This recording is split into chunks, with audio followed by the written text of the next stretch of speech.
melodic heavy metal.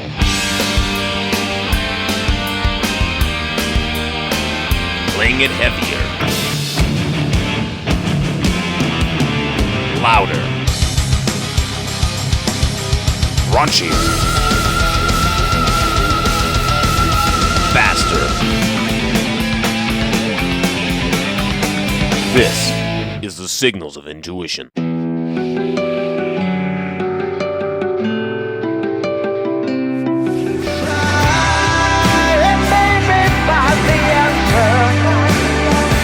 Until then, I keep my back against the wall. That was brand new Operation Mindcrime right there from their upcoming album Resurrection, featuring former Queensryche singer Geoff Tate, and that track was called The Fight. Speaking of Geoff Tate, tonight on the Signals of Intuition, we have him on the phone. Let's get him on the line right now. Brandon? Hey Jeff, this is Brandon from the Signals of Intuition. How you doing? Hey, good. So from what I understand, we don't have too much time, so I'd like to dive right in. Let's talk about this new record. You've got a new album called Resurrection coming out on September 23rd, the second part in a trilogy of albums. What can you tell me about this record? Well, I can tell you it's the second part of a trilogy. So it's a three-act play, if you will, set to music. It's a story that continues over 3 albums, and this is the second one. Now, what's changed since the last album you did a year ago? In regards to the music, musicians involved, story elements, do you feel this one has changed much since the last one, or is it still very much a continuation of the same feel and so forth? Well, it's a story. So then this is the second act. This is what happens next. It is all 3 albums were recorded at the same time. So this is the same musicians playing on it, although there's a couple different singers on this one, on one song. Blaze Bayley, ex-Iron Maiden, and Tim Owens, ex-Judas Priest, sing on a song called Taken on the World on this one. Now, how did you guys meet up? Like, did you have them in mind when you wrote that song, or did it just kind of fall into place that way? No, I didn't really have them in mind when writing the song, but as I was writing the song, Tim came to town, and I saw him perform, invited him over, and we started jamming and having a good time talking about singing and touring and all that. And he mentioned Blaze, and then when Blaze came to town, I contacted him and had him sing on the record as well. So it's kind of a, in the right place at the right time kind of situation. We just had a great time making the song, and one thing led to another, and next thing you know, we had booked some dates at the end of the year this year, which we're going to be performing under the name Trinity. I think they're in the New York, New England area. That's where the shows are. Are there any plans to expand that out to, say, Detroit, Chicago, anywhere out this way? I suppose there would, if we could find open dates. The biggest challenge we have is getting us all 3 in the same country at the same time. Now, Blaze, he's from England, correct? Correct. Oh, and then, of course, you got Tim sort of in the middle, in more the East Coast area. So I'm sure, just trying to make all of that sync up at the same time when everyone's so busy. I'm sure that part has to be difficult enough. It is, yeah. So one of the things I want to ask you, I saw you guys in Detroit earlier this year, and one musician that I thought really stood out was the other guitarist in the band. Was that not Kelly, but the other guy? Was that Scott? Scott Martin, yeah. Yeah, I thought he was a monster talent. How did you meet up with him? Oh, gosh. I met up with Scott, who is best friends with my ex-wife's husband. He can't remember exactly how we met up. I know he had a blues band way back when, and I would go down and play saxophone with his band down in Pioneer Square in Seattle every Tuesday. And I think that's how we kind of got started playing music together. And then he's played on a number of albums with me, and then written songs with me over the last few years as well. He's great, yeah. So he's pretty involved with, the writing and that. Like, do you sit down and write songs with him? How does your songwriting process work? Do you like to work alone? Do you like to call up a friend and be like, hey, let's develop an idea? Or how's your process sort of work? Well, for this album, I spent quite a few months developing the song ideas on my own, and then took what I had and shared it with Kelly Gray, my longtime collaborator, and Scott. And then we began kind of breaking the songs apart, adding things, subtracting things, and then setting about getting them in shape for recording. And then after we got the songs in shape, we called in all the other musicians and booked some studio time and recorded it all. But, for me, I really like working alone, creating a good, solid sketch of my idea, and then sharing it with other musicians and saying, hey, what can we do here? Or, hey, I wrote this guitar part, but I'd like you to play it and give it your spin, give it your feel, add to this if you can. Or this section, I don't know what I'm going to do here. You got any ideas for this? And, I'm a collaborator. I like to collaborate with people. Right. And now, I know you mentioned Kelly. Tell me a bit about sort of how you guys met and your first band, Myth, something that I don't really know a whole lot about. I sort of, like most fans, know sort of Queensryche after you left Myth to join the band. Tell me about sort of your earlier days. Well, I first met Kelly in 1979, and we started writing together immediately, and put together a band they called Myth. Yeah, I guess that was kind of our thing. Is we met early on and had a real attraction to the same kind of music. Musical sensibilities were very similar. Shared a lot of love for progressive rock music, which is kind of where our background was. And he played guitar, I played keyboard, so we had a lot in common there. Yeah, and we've just been continuing our relationship over the years. On various projects, various albums, and along the way. I know from those days, you've got demos with the same name as Queensryche songs, like Walk in the Shadows. I think there were a couple others as well. Did you take any elements from Myth things and bring them into Queensryche, or were they very much separate things other than the song titles? Oh, yeah, of course. Yeah, well, they were my songs, so I brought them with me, And one, just kind of jumping ahead a couple of years, one album that I think gets lost in the shuffle with Queensryche, even though I would regard as one of my favorites, is Tribe. Tell me about the writing and recording of this album. From what I understand, you went on a motorcycle trip across America around the time of those sessions? I did, yeah. Well, it's kind of my thing, I guess. Before I do a record, before I start on it, I typically take a trip, a vacation, a holiday. I take some time and just kind of either go by myself or with my wife, and we try to do something adventurous and interesting. For instance, we hiked across Spain one year, and that led to the trilogy, and the motorcycle ride across the United States led to some of the songs on Tribe and later on Operation Mindcrime 2. Just things like that, when you kind of clear your head and get outside of your normal everyday life, it tends to kind of open you up for creative purposes, I think. And now how about the writing and recording sessions for this album? Because from what I understand, you guys were like a four-piece at that point. Was the plan for Chris to come back, or did he just say, I've got some song ideas, maybe you can use them, but I'm not really interested in being in the band? Or you're talking about Tribe? Yes, yeah, back in that time. I think that he expressed interest in writing an album again, and but then once he got started, it wasn't really what he wanted to do after all, and it was going to take a lot of commitment. And I hate speaking for the man, because he should speak for himself. But of course, from my perspective, I thought that he just kind of got in over his head and decided that it was too much, so he bailed. Oh, I see. Now, I've got a couple questions that other fans have asked as well. Just a whole random hodgepodge of questions. From what I understand, you're now a grandfather. How do you find this different from raising your own kids? Oh, it's great. Yeah, I have 6 grandkids. It's interesting, being a grandfather, because you're still connected to these kids, but you're not their parent, so you don't have the everyday responsibility of raising them. You just have the time you spend with them, which I try to make quality time. I just took one of my grandsons to the state fair the other day.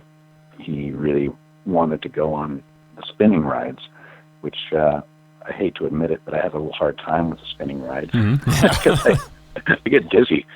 Yeah, and I nearly vomited on him, and that probably wouldn't have been anything to give me the Grandfather of the Year award, would it? But, I didn't. I managed to swallow. It's fun. I enjoy being a grandfather. I really do. I spend a lot of time with my grandkids. Now, speaking of kids, how is it, or I guess more rather, how was it, with a family and trying to be involved as a dad while you're still on the road? It was incredibly difficult, actually. My wife and I tried all kinds of different ways of raising our kids. We had a nanny for many years. We had a traveling nanny who went with us on the road and watched the kids, at various times during the day and the evening. We had a separate tour bus for our family many times. All my girls, I have 5 daughters, and they've all spent a lot of time on the road at concerts, at venues, backstage. We just kind of adapt. I guess kids are very adaptable, and they kind of adapt to their environment. So they didn't have a difficult time, but at times it is trying, being on the road, because you're not in the same place all the time. It's all very fluid, so you have to be able to adapt and, go without at times. And some people aren't set up to do that, but I guess we managed to get through it. And speaking of traveling, I've heard you love to travel, and obviously you mentioned kind of going away for albums and whatnot. What have been some favorite destinations that you've been to in the last couple of years, and any particularly noteworthy stories from that? Well, let's see. I have had the opportunity of touring 62 countries around the world now. I've been to the North Pole. That was really interesting. Gosh, I've been Patagonia. I've been to Iraq. In Iraq, was that when you went to a base that was attacked? Yeah, I went to 7 different bases throughout Iraq, different parts of the country. I wasn't attacked. I was standing about 100 yards away from a building that was attacked. It was quite scary, actually. I don't think I'd ever like to go back there. It was not a nice place. I feel really badly for the Iraqi people. I mean, the place is devastated. There's nothing left of it. Nothing that I saw, at least. And I did get to travel quite a ways around the country. I didn't see one place that wasn't ravaged by war and just decimated, There was nothing left of it. People living under rocks, in caves, like animals. It's not a pretty thing. How about, have you ever played China before? Beijing, yeah. How was that over there? It's, I don't know how to describe China. I really don't. Are there people just like all over you? Because there's a billion people. I've heard it's personal space over there is not what it is over here. They're all over each other. It's just crowded, people everywhere. And there's so much energy there because humans, we're little energy producers, right? There's a lot of energy surrounding an individual human being, and then you get millions of them all around you, and you can't get away from it. It's crazy.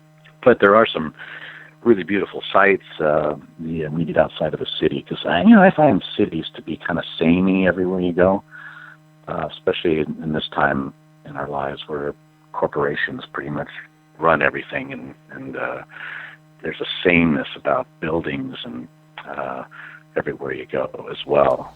And, I remember listening to a comedian years ago say, when you travel across this country, he said, when you get kind of to certain parts of the city, everything's the same, where you have, a Best Buy next to a Walmart, next to a whatever. And it's the same cluster of things every place you go. Yeah. And it's kind of that way around the world too now. And so, but once you get outside the cities and you see the land and the villages and small towns, then it's a lot more unique traveling in those places, I think. One question I've always wondered, I know, for example, like on The Warning, is very inspired by 1984. Are there any other albums you've done that were very inspired by an author's piece of work, or maybe a movie or something you saw that kind of drove that piece? Well, actually, The Warning wasn't really inspired by, are you talking about George Orwell's book? Yes, yeah.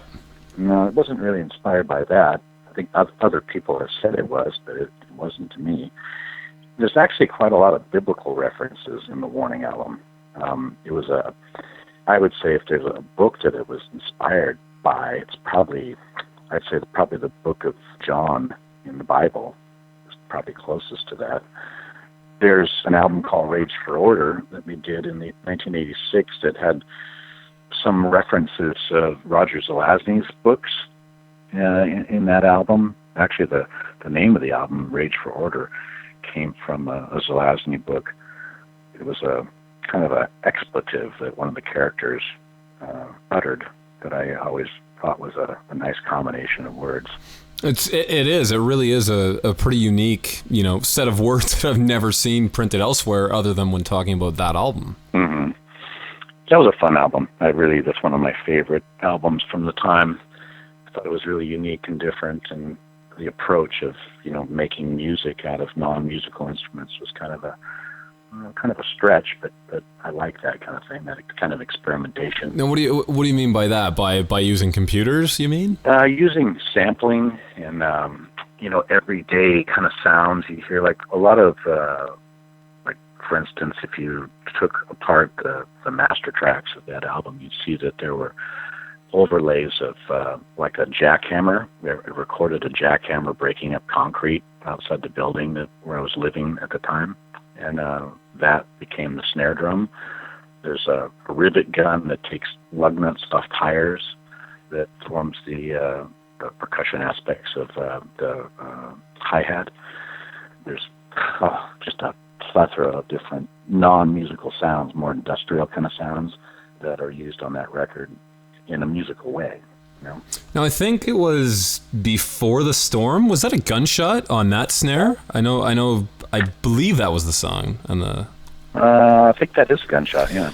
Now, how about was Mindcrime? Was that inspired by any particular author or anything like that, or that was more your story? Yeah, that whole album was inspired by a number of different things, but primarily the separatist movement in Canada, in Montreal specifically, was really the backdrop for that story. There was a very large group of French-speaking people that were trying to separate from the Union of Canada at the time. And there was lots of car bombings and hijackings and kidnappings and killings and that kind of thing going on. And I was living there in Montreal at the time. And that became sort of the backdrop of the story.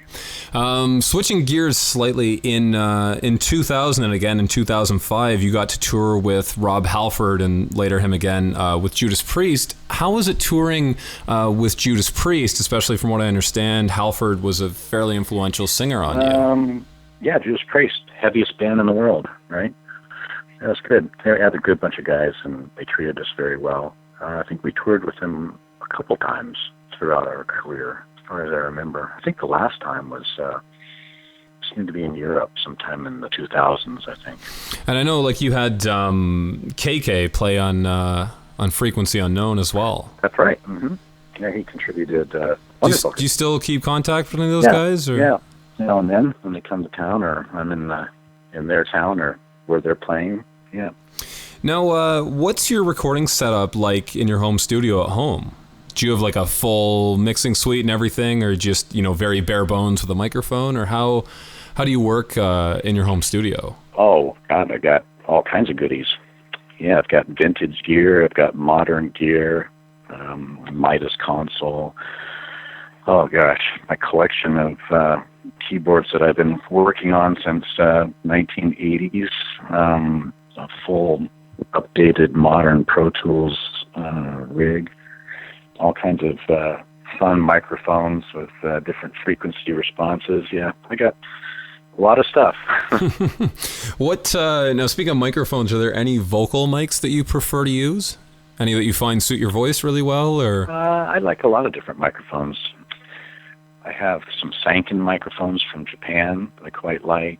I've got Rode microphones that I've used over the years. I've got Neumann U87 I use quite a bit. I've got a Shure SM7 that I use on vocals quite a bit. Yeah, just a plethora of different ones, They all have a different kind of feel to them, or a different sound to them that you can use for different parts. I like using the Sanken on background vocals. But a lot of times, a lot of microphone stuff is kind of obsolete anymore because of the kinds of EQs we use nowadays are so amazing and so detailed that you can replicate the sound of an SM57 microphone. When you use a different microphone, you can make it sound like something else, Yeah, it's a wonderful, wonderful time we live in now with technology. in the recording field, at least. So I know we're just coming up on the 20-minute mark. So just before we say our goodbyes, just curious about this upcoming tour that you've got going on with Blaze and Ripper. How's that going to work? Like, have you guys started to work out a set list, or is it going to be one band and then just you'll swap out the singers, or is it 3 separate bands, or how's that all going to work? Yeah, it's one band and we share it, and we're doing like sets of, like, we're all ex-singers. We like to joke, I'm ex-Queensryche, and Blaze is ex-Iron Maiden, and Tim's ex-Judas Priest, and so we're doing sets of those bands' material, and then we're also joining each other on harmonies and then trading off vocal parts on some songs. It's kind of like all over the place, really. It's not like a set thing, where one guy does one thing and then stops and the other guy does another thing. It's kind of, we keep it all moving and changing up as we go. Oh, so you'll hear, I don't know, Jet City Woman, and then, Breaking the Law, and then Iron Maiden, and just all of it back and forth kind of thing, as opposed to like, one set of Dedicated Priest, one of Queensryche, and so forth. Correct. Mm-hmm. Oh, interesting. Now, are you guys going to break apart from that and do solo material or other things you've done, or is it very much based on just those bands? Well, we have a few surprises in store. Yeah, I'll put it that way. It's an interesting enough way to put it. Well, Geoff, I want to thank you so much for taking the time out to do this. I know you've got to run, and if you hit the Detroit area, I hope to see you on the upcoming tour. Oh, well, thank you very much, Brian. I appreciate the interview, man. And we'll definitely see each other when we come to Detroit, because we always do. Sounds great. Can't wait to see you. All right. All right. Take Thanks care, so man. much. Bye-bye. Have a good one. Bye-bye.